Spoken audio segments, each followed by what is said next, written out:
Let's see what we are solving today. The question is bitwise XOR of all pairings. So you are given zero index array nums1 and nums2.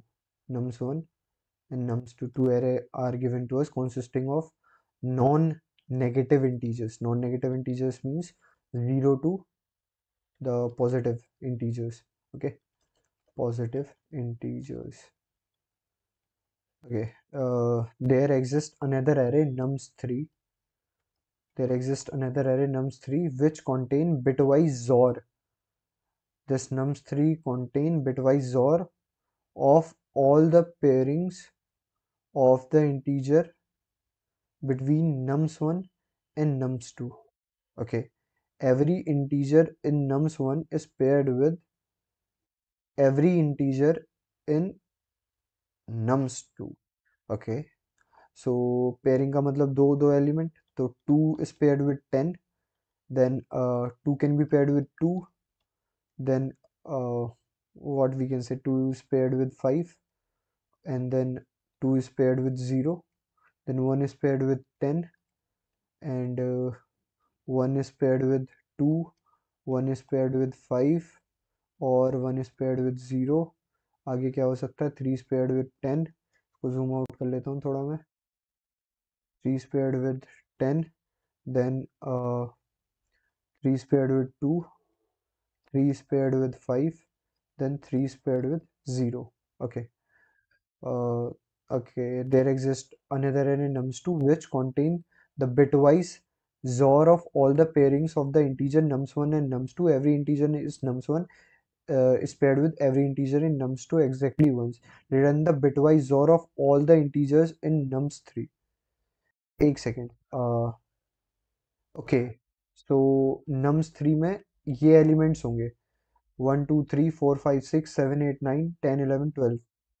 1 2 3 4 5 6 7 8 9 10 11 12. तो basically यही इनका nums2 के elements होंगे. तो अगर मैं 10 का जोर करता हूँ 2 के साथ, तो 0 2 का जो बाइनरी रिप्रेजेंटेशन होगी वो होगी 0 1. 10 की बाइनरी रिप्रेजेंटेशन क्या होगी, 2 प्लस 8 0 1 0 1. इसका जोर लिया 0 0 0 1, डेट इज इट बिकम्स 1 2 4 8. ये 8 बन जाएगा. ओके, 2 जोर 2 0 बन जाएगा, 5 जोर 2 7 बन जाएगा, 0 जोर 2 2 बन जाएगा, देन 11 बन जाएगा, 1 जोर 10 जो कि यहाँ पे दिया हुआ है, मैं खुद से नहीं बना रहा.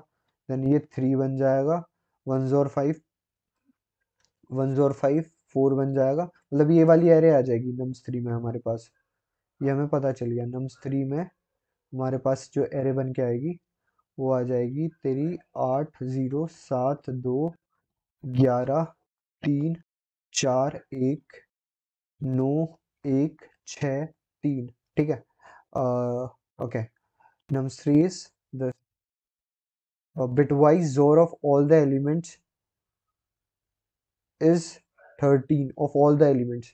मतलब 8 XOR 0 XOR 7 XOR 2 XOR 11 XOR 3 XOR 4 XOR 1 XOR 9 XOR 1 XOR 6 XOR 3 XOR.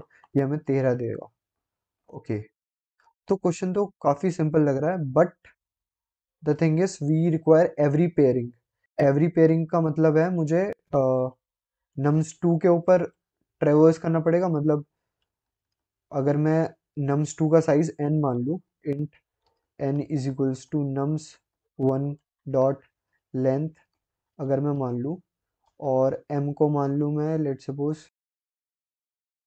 Coma m equals to nums2 की लेंथ मान लूँ, तो मुझे एक लूप तो बाहर के लिए चाहिए कि मैं पेयर बना सकूँ. Int i equals to 0, i less than n, because हर एक एलिमेंट दूसरे एलिमेंट ऑफ nums2 का पेयर है. ठीक है. और एक इनर लूप होगा मेरा for int j equals to 0 से लेके nums2 की लेंथ तक j प्लस प्लस. तो जो मेरी जोर की पेयरिंग बनेगी तो वो बनेगी मेरी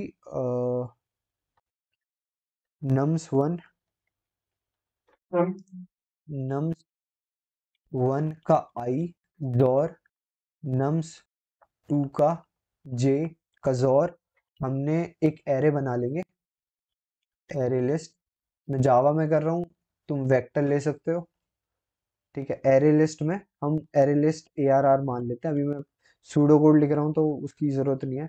ए आर आर में पुश कर दूंगा मैं, या ऐड कर दूंगा मैं ये। ठीक है, उसके बाद मेरे पास जो कि नम्स थ्री होगी, ए आर आर नहीं लेता मैं, नम्स थ्री ले लेता हूँ ना। ये नम्स थ्री बन के आ जाएगी मेरे पास। अब नम्स थ्री में मेरे पास सारे एलिमेंट होंगे इनके। उसके बाद मैं आसानी से नम्स थ्री पे लूप कर सकता हूँ कि for each element, for integer in integer x in nums three, उसके ऊपर लूप करूँगा मैं, और जो मेरा आंसर होगा वो मैं फाइंड आउट कर सकता हूँ। Answer is equals to answer xor x, वो मेरा आ जाएगा मेरे पास। ठीक है, एक बार करके देखते हैं, ये अप्रोच काम कर जाएगी according to the question. Code करके देखते हैं इसको, अभी तक मैंने एक बार भी कोड नहीं किया है। ओके, इसको थोड़ा सा वो कर लेता है, इसको खुल के ही रखता हूँ ताकि पता चलता रहे।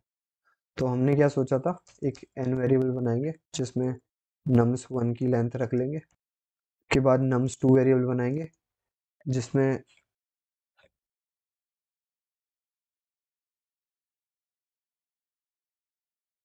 तो हाँ, नम्स टू की लेंथ रखेंगे हम एम में।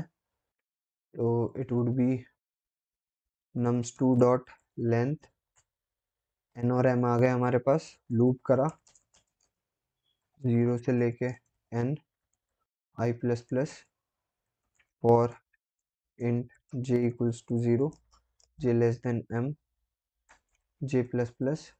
एरे लिस्ट बना ली, वेक्टर बना सकते हो अगर तुम सी प्लस प्लस में कर रहे हो तो।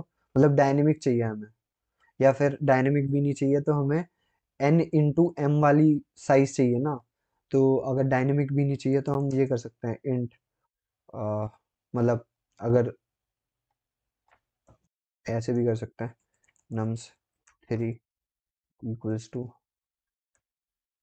भी हमें पता है मैक्सिमम साइज कितना होगा, एन इंटू एम होगा। बस हमें इंडेक्स मेंटेन करनी पड़ेगी इस केस में, जब भी क्या कहते हैं, इनर लूप के अंदर हमारी जो जोर वैल्यू है वो हमें मिलेगी। ठीक है, हम ऐसे कर लेते हैं, मेंटेन करने की जरूरत नहीं है। New int that would be of size n into m, कोई दिक्कत नहीं है हमें। उसके बाद हम एक इंडेक्स मेंटेन करके चलते हैं,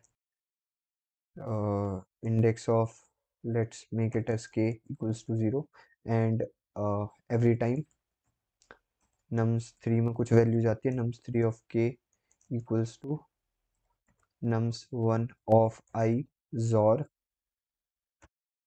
नम्स टू ऑफ जे।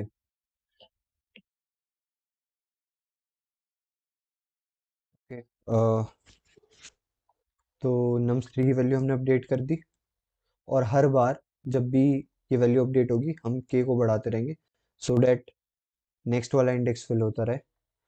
अब हमें चाहिए क्या, अब हमें चाहिए कि भाई नम्स थ्री को लूप ओवर करें, क्योंकि हमें चाहिए उसका जॉर हर एक एलिमेंट का। तो n into m i plus plus, जो हमारा आंसर होगा, answer equals to 0, because xor 0 से शुरू होता है जब भी हम जॉर लेते हैं। Answer equals to answer xor nums three of i. ये हम हमेशा अपडेट करते रहेंगे आंसर में, क्योंकि ये क्यूमुलेटिव होता है।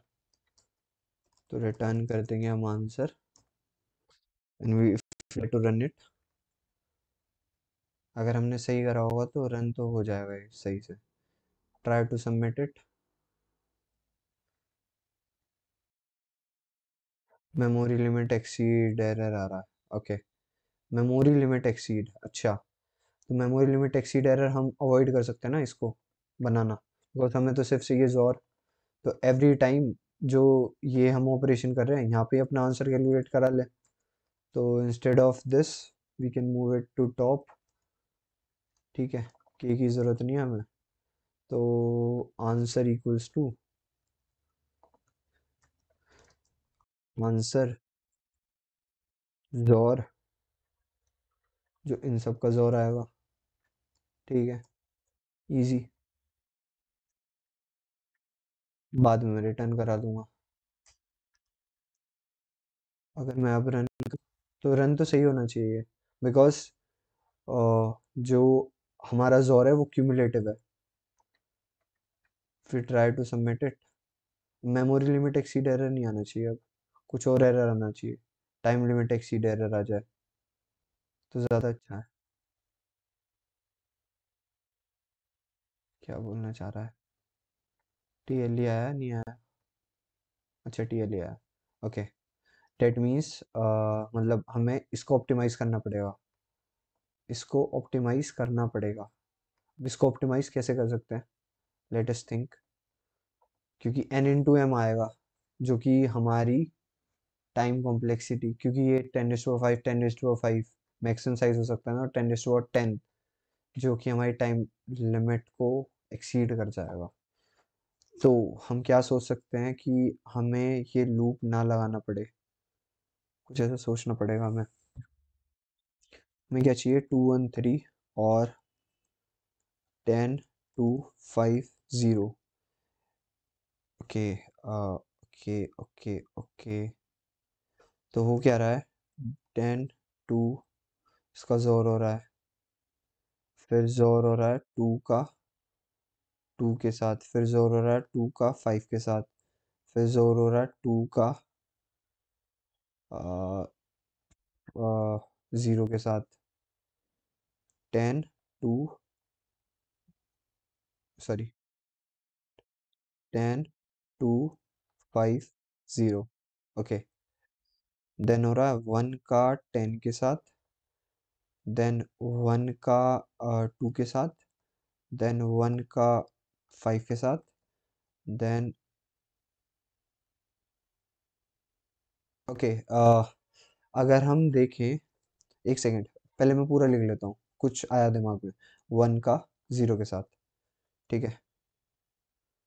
उसके बाद 3 का देखें, 3 का और होगा 10 के साथ, देन 3 का होगा 2 के साथ, देन 3 का होगा 5 के साथ, देन 3 का होगा 0 के साथ। एक चीज़ नोटिस करें अगर हम, तो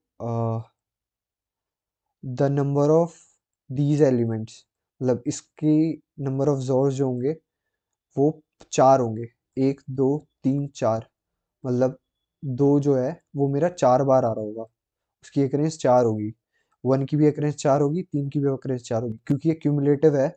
तो हम क्या कर सकते हैं, क्या कर सकते हैं पर जिसकी भी, क्योंकि अगर ये 4 इवन नंबर ऑफ टाइम्स आ रहा है, मतलब जैसे ये 4 है, तो 2 की अगर हम 4 बार जोर कराएं, जोर ऑपरेशन, तो ये 0 ही हो जाएगा। मतलब इनका तो टोटल जो वो होगा ना, वो 0 ही बनेगा। 1 जोर 1 जोर 1, ये भी 0 हो जाएगा। बट इनका, क्योंकि 10 आएगा 3 बार, तो सिर्फ 10 अगर 3 बार आ रहा है तो इसका जोर कितना रहेगा? सिर्फ 10। 2 भी 3 बार आ रहा है तो इसका जोर कितना रहेगा? सिर्फ 2। 5 भी 3 बार आ रहा है तो इसका जोर भी 5 रहेगा। देन 0 का तो कुछ वो नहीं है, 0 ही रहेगा। देन अगर हम 10 जोर, 10 का इन तीनों का जोर निकाल लेते हैं पहले हम। 10 कितना होता है बाइनरी रिप्रेजेंटेशन में? मेरा होता है 2 + 8, तो 0 1 0 1। देन 2 होता है मेरा 0 1, देन 5 होता है मेरा 1 0 1 0। देन अगर हम इनका जोर निकाल लें तो ये 1, then it would be 0, then 1 1, जो कि इन्हें बना देता है 1 2 4 8। तो 8 + 4 + 1, जो कि 13 आंसर होगा। हाँ जी, 13 ही है। हाँ, तो ये कर सकते हैं ना हम, क्योंकि हमें पता है, जैसे इसका साइज कितना है? नम्स 2 का साइज है 4। अगर अगले वाली, मतलब अगर हम नम्स टू के ऊपर लूप करें, नम्स वन के ऊपर लूप करें और नम्स टू का साइज 4 है या इवन है, तो हमें पता है कोई फायदा नहीं है, इसकी सारी एकरेंस तो वैसे ही नल हो जानी है, बिकॉज दो का पेयर जितने के भी साथ बनेगा उसकी जोर हमें अगर 4 बार होगी तो वो हमें जीरो ही बना के देगी, तो कोई फायदा नहीं है, हम जीरो ही कर सकते हैं। अब हम लूप करते हैं नम्स टू पे। अगर नम्स टू पे लूप करेंगे तो हमें पता है कि इवन होगी, अगर ओड हुई, अगर ओड हुई तो एक एक एकरेंस होगी, अगर इवन हुई तो अगर ओड हुई तो एक एकरेंस होगी, अगर इवन हुई तो जीरो एकरेंस होगी। तो बस सिंपल सी चीज है। ठीक है, अभी हमें क्या करना है, अब हम कोड पे चलते हैं डायरेक्ट। अगर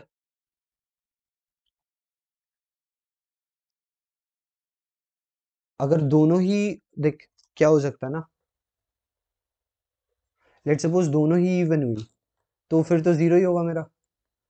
एक बार डिस्क्रिप्शन में चलता हूँ, मैं डिस्क्रिप्शन खुल जा भाई। अगर दोनों ही इवन हुई तो जीरो ही आएगा। मस्त, गुड गुड गुड गुड। ठीक है, तो अगर एन मेरी, तो मैं पहले नम्स वन के ऊपर लूप कर रहूंगा तो मैं देखूंगा अगर मेरी m mod two equals to zero है, डेट मीन्स वो इवन है, तो कोई जरूरत नहीं है। अगर ऑड है तो एक एक एक्रेंस होगी, तो मेरे आंसर जो मैं बनाऊंगा int answer equals to zero, तो मेरा आंसर मेरा लूप होने के बाद आ जाएगा, तो मैं int i equals to zero, i less than n, i plus plus, तो answer equals to answer xor nums one of i, आराम से करके मैं बाहर निकल जाऊंगा यहाँ से। ठीक है, सिमिलरली अगर इवन हुई तो मुझे कुछ करना ही नहीं, बिकॉज वो पहले से ही जीरो होगा। N mod two not equals to, अगर मैं जीरो करता हूँ, सिमिलरली इस वाले केस में भी, क्योंकि अब मैं लूप कर रहा हूँ नम्स टू पे, तो यहाँ पे भी मैं वही वाला सीन करूंगा कि अगर ऑड हुई तो मैक्सिमम एक अकरेंस हो सकती है। आंसर इक्वल्स टू आंसर जोर नम्स टू ऑफ आई। अगर ये अजम्पशन ठीक है तो ये रन करना चाहिए, करना तो चाहिए। बाकी देखते हैं, रन कर रहा है, मतलब रन तो पहले वाला भी कर रहा था, सबमिट होना चाहिए। बट हो जाएगा क्योंकि एन इंटू एम को हमने एन प्लस एम कर दिया ना। ओके, हो गया भाई, हो गया हो गया। तो समझे, देखो क्या हो रहा है, बिकॉज एक क्यूमुलेटिव ऑपरेशन है तो हमें इवेंचुअली पेयर बनाने की जरूरत है ही नहीं। हम बस ये चेक कर लें कि अगर जो, क्योंकि पेयर बनाने की जरूरत हमें तब पड़ती जब कोई और ऑपरेशन होता हमारे पास। ठीक है, यहाँ पे ये क्यूमुलेटिव ऑपरेशन है, मतलब अगर ए और ए लेंगे तो जीरो आ जाएगा, और जीरो और ए लेंगे तो ए आ जाएगा। इस चीज का हमने फायदा उठाया यहाँ पे। तो अगर पेयर बनाते समय लेट सपोज इसका साइज इवन होता तो ये 4 बार आ रहा होता, क्योंकि दो 10 के साथ पेयर बना, दो दो के साथ, दो 5 के साथ, दो 4 के साथ, तो तब भी अगर इसका जोर ऑपरेशन आता तो जीरो आता, तो वो चीज मैटर नहीं करती है ना। तो इसकी टाइम कॉम्प्लेक्सिटी अगर हम एनालाइज करें तो एन प्लस एम होगी वर्स्ट केस में, because worst case in the sense कि दोनों ही ऑड होंगे। 3 और 5 लेट्स वो साइज दे रखा नम्स वन और नम्स टू का, उस केस में ये हमारे दोनों लूप चलेंगे। But in the case of even, दोनों का साइज इवन होगा, वो हमारा वर्स्ट केस है, ऑर्डर ऑफ वन में चल जाएगा। But we analyze usually the worst case, तो टाइम कॉम्प्लेक्सिटी इसकी, if we consider the nums1 size as n and nums2 size as m, तो n into m होगी। और space complexity we are not using any space, any auxiliary space, तो space complexity इसकी constant होगी, तो we can say it as order of one. ठीक है, तो ये सॉल्यूशन है। क्वेश्चन क्या था, क्वेश्चन का नाम क्या था, मैंने क्वेश्चन का नाम देखा नहीं। बिटवाइज और ऑफ ऑल पेयरिंग, अच्छा क्वेश्चन है। इफ मतलब जोर ऑपरेशन के बारे में जानने के लिए अच्छा क्वेश्चन है। इससे हमें बेसिकली एक चीज पता लगी कि हाउ वी ऑप्टिमाइज, जो कि हमारा क्वाड्रेटिक सॉल्यूशन बनना था उसको हमने लीनियर सॉल्यूशन में अपग्रेड कर दिया by using the property of जोर, कि भाई वो क्यूमुलेटिव होता है। ठीक है, ओके, अगर नेक्स्ट वीडियो रिकॉर्ड करते हैं तो नेक्स्ट वीडियो मिलते हैं। Till then bye bye.